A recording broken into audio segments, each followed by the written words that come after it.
नमस्कार दोस्तों, बात करने वाले हैं कल के लिए मार्केट के लेवल्स के बारे में। कल है कारोबारी हफ्ते का आखिरी दिन और आखिरी दिन कौन से लेवल अपने मार्केट के लिए इंपॉर्टेंट होने वाले हैं। बात करेंगे क्वार्टर फोर के कुछ रिजल्ट आए हैं और रिजल्ट बेसिस पे कौन से लेवल इंपॉर्टेंट होंगे और बात करने वाले हैं एंड में एक बार डो जोन्स के बारे में। तो प्लीज वीडियो को पूरा देखिएगा। वीडियो पसंद तो लाइक और चैनल पर नहीं तो कर देना सब्सक्राइब ताकि जो भी कंटेंट हो टाइम से मिल पाए। आते सीधा चार्ट के ऊपर और बात करते हैं लेवल्स के बारे में। स्टार्टिंग करने वाले हैं दोनों अपने इंडाइसेस से और इंडाइसेस की अगर बात करते हैं तो निफ्टी को पहले अगर देखते हैं आज के डे में वीकली एक्सपायरी था और वीकली एक्सपायरी में एक बहुत बड़ा मोमेंटम देखने को मिला है सिंगल डे के अंदर, जहां पे इसने हाई लगाया, अपना लो लगाया पहले 24,494 का, जहां पे अपने को एक अच्छा खासा रिवर्सल देखने को मिला और रिवर्सल के बाद ऑलमोस्ट वहां से हम लोग बोल सकते हैं कि अपने को प्रॉपर तरीके से यहाँ पे बाइंग आती हुई देखी और डे हाई के आसपास इसने क्लोजिंग दी है। अब यहाँ पे बात करते हैं क्लोजिंग की, तो क्लोजिंग देखने को मिली है 25,062 के आसपास, जो एक आखिरी हर्डल बनता है वहां के पहुंच चुकी है, वहां पे प्रॉपर एंट्री मिल चुकी है। अब यहाँ पे अगर 25,250 के ऊपर सस्टेन करना स्टार्ट करती है, एक बड़े रेंज का बड़ा ब्रेकआउट होगा, उसके बाद मार्केट बड़े आराम से 25,500, 600 और 26,000 की तरफ यहाँ पे आगे आती हुई निकल जाएगी। तो अब यहाँ पे बात करते हैं कल के लिए कौन से लेवल इंपॉर्टेंट होने वाले हैं। अगर यहाँ पे बात करते हैं तो सबसे पहले अगर मैं यहाँ पे रेजिस्टेंस लेवल की बात करता हूँ कल के लिए, क्योंकि मार्केट ने एक तरफा आप लोग को एक मूव दिया लास्ट के कुछ घंटों के अंदर, एक बड़ी बाइंग देखने को मिली।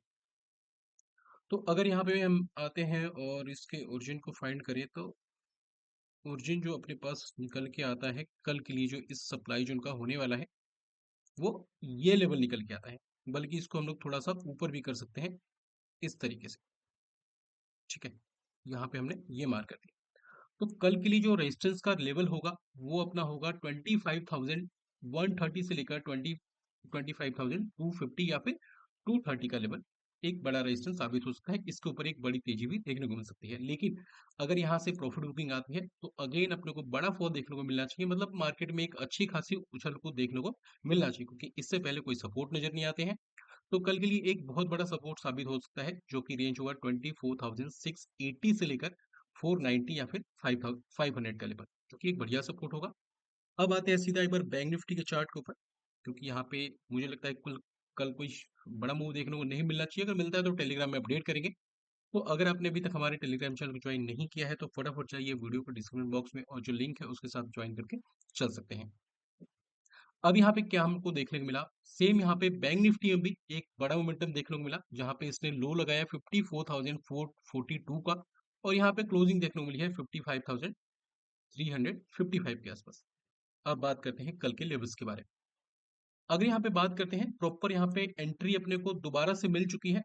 अब कल के लिए जो पहला रेजिस्टेंस का रेंज होगा वो होगा 55,690 या फिर 700 से लेकर 500, जो कि 200 पॉइंट का रेंज निकल के आता है। अगला और आखिरी रेजिस्टेंस होने वाला है बैंक निफ्टी के लिए, जो कि होगा 56,100 से लेकर 55,800 का लेवल, जो कि आखिरी अपने पास रेजिस्टेंस निकल के आता है, क्योंकि 100 के ऊपर बैंक निफ्टी सस्टेन करने का मतलब है एक नया ऑल टाइम हाई अपने को देखने को मिलेगा। बात करते हैं अगर यहाँ से प्रॉफिट बुकिंग आती है, देन इस लेवल को हम लोग कंसीडर कर सकते हैं एक बढ़िया सपोर्ट जोन पे, जो कि अपना रेंज निकल के आता है 54,750 से लेकर 450 का लेवल, जिसको हम लोग एक अच्छा सपोर्ट मान सकते हैं कल के लिए। प्राइस अगर यहाँ पे आती है, कोई भी बुलिश मोमेंटम दिखाती है, then we can go for upper side trade. तो ये तो बात अपनी बात हो गई इंडाइसेस की। अभी एक बार आते हैं कुछ स्टॉक्स रिलेटेड रिसर्च के बारे में और बात करते हैं उनके लेवल्स के बारे में। तो सबसे पहले जो अपने रडार पे आने वाला है वो है अपना मुथूट फाइनेंस का काउंटर। रिजल्ट यहाँ पे कल के डे में आए थे और रिजल्ट के बाद अपने को एक बड़ी गिरावट देखने को मिली, लगभग 7% की। रिजल्ट यहाँ पे ठीक ठाक से थे, कमेंट्री कुछ उतनी अच्छी थी नहीं, और याद होगा वीडियो में साझा किया था कि इसके ऊपर अपने को सस्टेन करना काफी ज्यादा इंपॉर्टेंट होगा, अदरवाइज अपने को ब्रेकआउट देखने को नहीं मिलेगा। बल्कि इसने ऊपर बिल्कुल भी सस्टेन नहीं किया, इवन थोड़ा सा कल के डे के हाई के ऊपर जाने के बाद एक बड़ी गिरावट यहाँ पे आ गई और क्लोजिंग देखने को मिला है अपने को 2100 के आसपास।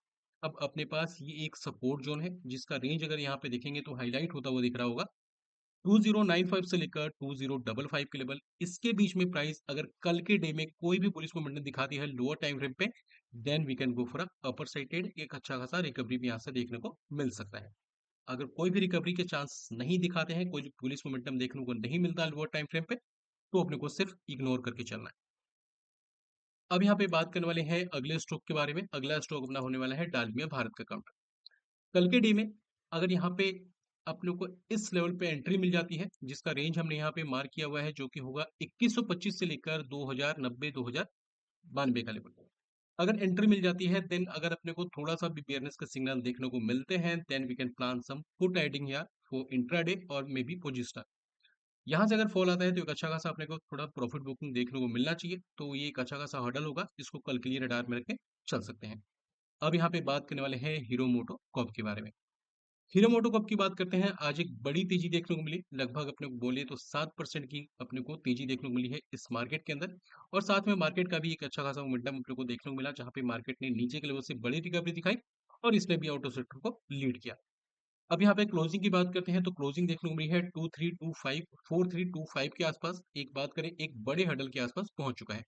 मुझे लगता है यहाँ से बड़ी गिरावट आनी चाहिए, मतलब एक बार प्रॉफिट बुकिंग अपने को देखने को मिलना चाहिए, बाकी एक बार खुद की रिसर्च जरूर कर लेना, क्योंकि मुझे ये लगता है कि यहाँ से एक अच्छी खासी गिरावट आ सकती है आने वाले 2 से 3 दिनों के अंदर। तो ये है स्टडी हीरो मोटोकॉर्प के बारे में। इसका रेजिस्टेंस का जो रेंज निकल के आता है वो होगा 4277 से लेकर 4530 का लेवल। अब बात करने वाले हैं जेएसडब्ल्यू एनर्जी के बारे में। जेएसडब्ल्यू एनर्जी की अगर बात करते हैं, तो यहाँ पे क्वार्टर 4 के रिजल्ट आ चुके हैं, और क्वार्टर 4 के रिजल्ट की पहले अगर बात करते हैं, तो नेट प्रॉफिट में ग्रोथ देखने को मिला है ईयरली बेसिस पे लगभग 16% का, और 143% का यहाँ पे ग्रोथ देखने को मिला है क्वार्टरली बेसिस पे। रेवेन्यू की बात करते हैं, तो यहाँ पे अच्छी खासी उछाल देखने को मिली है। इबिटा की बात करते हैं, तो यहाँ अच्छी उछाल देखने को मिली है। और मार्जिन की बात करते हैं, तो यहाँ से माइनस से डिक्लाइन देखने को मिला है। अब यहाँ पे अगर हम लोग बात करते हैं लेवल्स के बारे में, तो अभी इसके अंदर क्लोजिंग देखने को मिली है 487 के आसपास। पहले अगर इंट्राडे की बात करते हैं, कल अगर फ्लैट ओपन होता है, और फ्लैट ओपन होने के बाद ऑलरेडी इसने एक रेंज का ब्रेकआउट देने की कोशिश की है, और अगर आज के हाई के ऊपर सस्टेन करता है, जो कि होगा 492 का लेवल, अगर सस्टेन करता है इंट्राडे में 505 और 520 तक के लेवल बड़े आसानी से अचीव कर सकता है। अगर बड़ा गैप अप हो जाता है, इस केस में अपने को इस लेवल को रडार में रख के चलना है, जो कि होगा 528 का लेवल, जिसके ऊपर अगर सस्टेन करता है तो एक अच्छा खासा अगेन एक बड़ा ब्रेकआउट देखने को मिलेगा। बाई चांस अगर यहाँ पे अपने को एक बड़ा फॉल या फिर अपने को गैप डाउन देखने को मिल जाए, तो कल के लिए जो रेजिस्टेंस का सॉरी सपोर्ट का जो रेंज होगा वो होगा 440 से लेकर 420 का लेवल। लोअर टाइम फ्रेम पे जाना है, कोई भी अपने को बिजनेस का साइन दिखाता है, then we can plan for a buying है। अब यहाँ पे बात करने वाले हैं बीकाजी फूड के बारे में।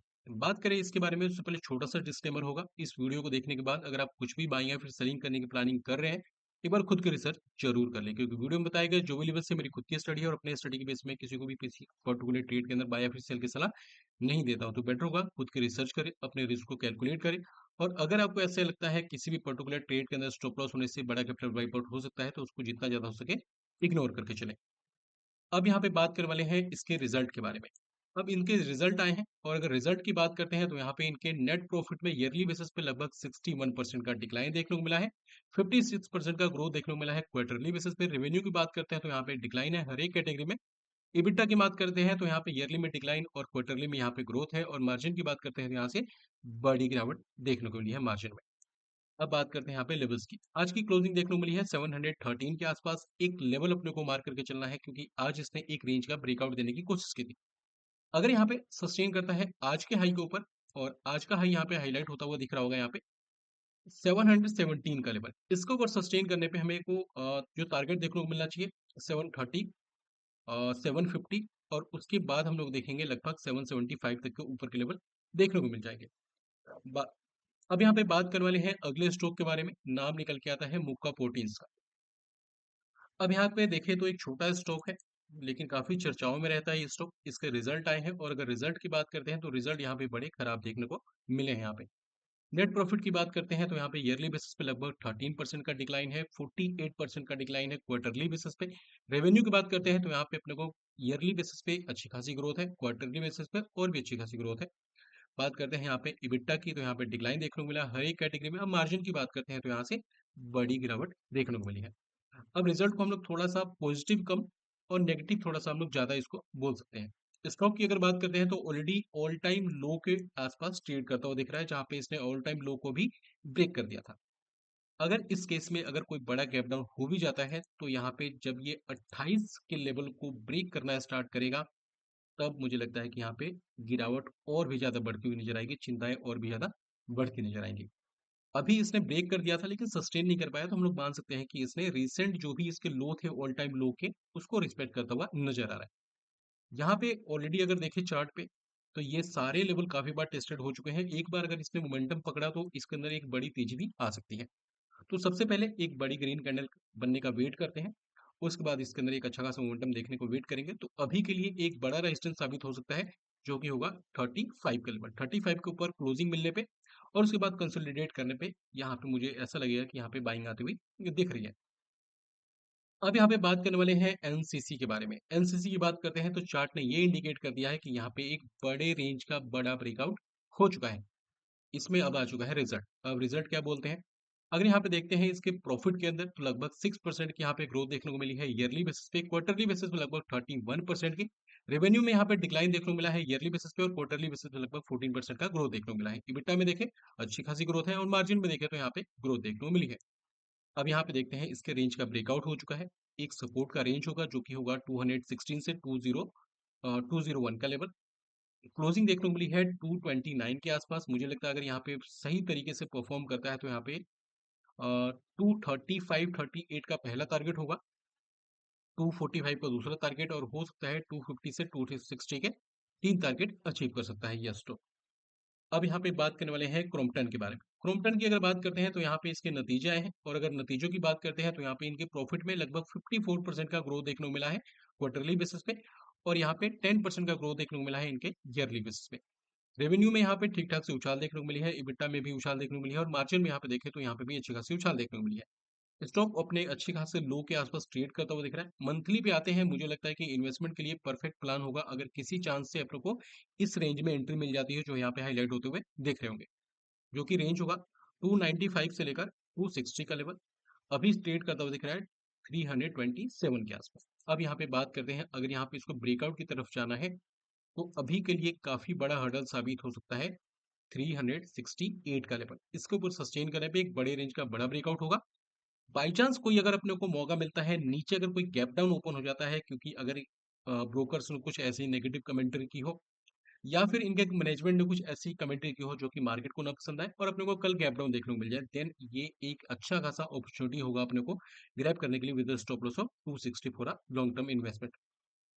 तो ये अगर गैप डाउन ओपन हो जाता है और यहाँ पे 300 से लेकर 280 के बीच में मौका मिले तो यहाँ पे मुझे लगता है बेस्ट है, लेकिन ध्यान रखना खुद की रिसर्च जरूर कर लेना है। कोई यहाँ पे बाइंग या फिर सेलिंग की सलाह नहीं होने वाली है। बात करने वाले हैं टेगा के बारे में, जिसको हम लोग टेगा इंडस्ट्रीज के नाम से जानते हैं। अब यहाँ पे अगर बात करते हैं तो इसके रिजल्ट आए हैं, और रिजल्ट की बात करते हैं तो लगभग अपने को 13% 14% का ग्रोथ देखने को मिला है ईयरली बेसिस पे। 88% का ग्रोथ देखने को मिला है इनके प्रॉफिट के अंदर क्वार्टरली बेसिस पे। रेवेन्यू की बात करते हैं तो उछाल देखने को मिला है, इबिटा की बात करते हैं वहां पे उछाल देखने को मिली है, और मार्जिन की बात करते हैं तो यहाँ पे भी माइनर सा उछाल देखने को मिला है।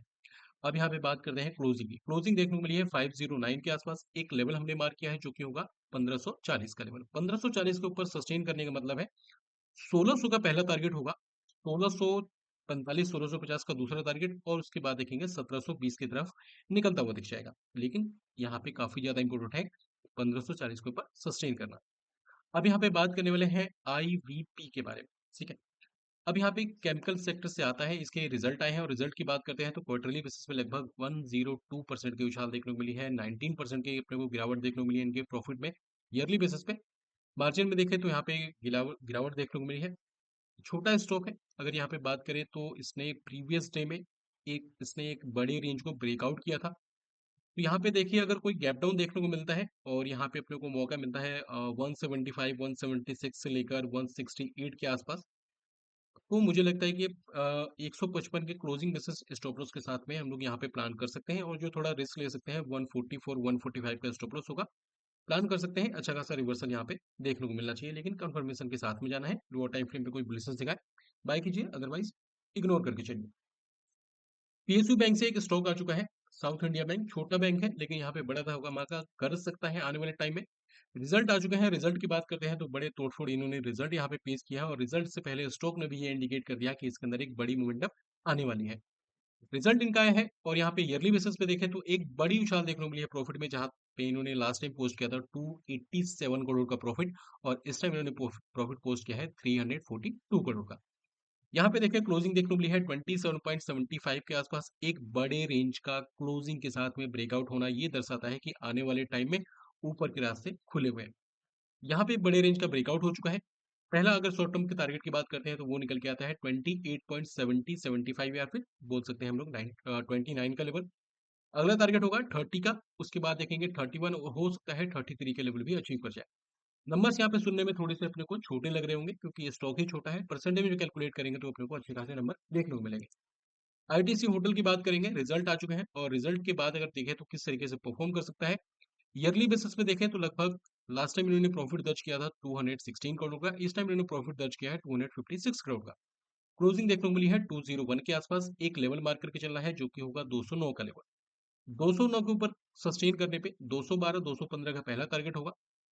220 और 230 की तरफ निकलता हुआ आएगा, लेकिन बाई चांस कोई बड़ा गैप डाउन हो जाता है, अभी के लिए अपने पास ये बड़ा सपोर्ट होगा 180 का लेवल। जब तक ना ब्रेक करे अपने को पैनिक नहीं करना है।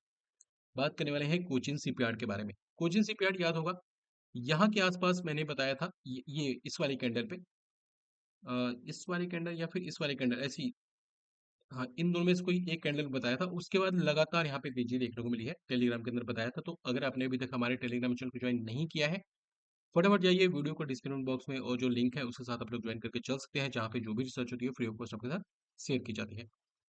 अगर यहाँ पे बात करते हैं इसके रिजल्ट की, तो रिजल्ट की अगर बात करते हैं ईयरली बेसिस पे प्रॉफिट में अच्छी खासी उछाल देखने को मिली है। रेवेन्यू में बात करते हैं वहाँ उछाल देखने को मिली है। इबिटा की बात करते हैं वहाँ माइनस से डिक्लाइन देखने को मिला है, और मार्जिन की बात करते हैं तो यहाँ पे डिक्लाइन देखने को मिला है। मतलब मिले जुले यहाँ पे संकेत देखने को मिले हैं। उससे पहले स्टॉक ने एक अच्छी खासी तेजी लगा दी है, एक बड़ी रेंज को ब्रेकआउट कर दिया है। अगर यहाँ पे सस्टेन करता है कल के डे में आज के हाई के ऊपर जो कि होगा 1832 के ऊपर, तो यहाँ पे जो पहला टारगेट निकल के आएगा वो होगा 1900 का। 1900 1920 का पहला टारगेट होगा, और हो सकता है यहाँ पे अगर मोमेंटम कैरी करता है तो आने वाले टाइम में 2000 से लेकर 2050 के ऊपर के लेवल देखने को मिल सकते हैं। अगर कोई बड़ा फॉल देखने को मिलता है तो मुझे लगता है वो अपॉर्चुनिटी होगी ग्रैब करने की, ना कि यहाँ पे बिक वाली की। पोजिशनल बात करें ना कि इंट्राडे की। अब यहाँ पे बात करने वाले हैं HFCL के बारे में। HFCL मुझे लगता है कि यहाँ पे SIP करना स्टार्ट कर देना चाहिए, क्योंकि मैं जो वेट कर रहा था यहाँ तक का नहीं मिला।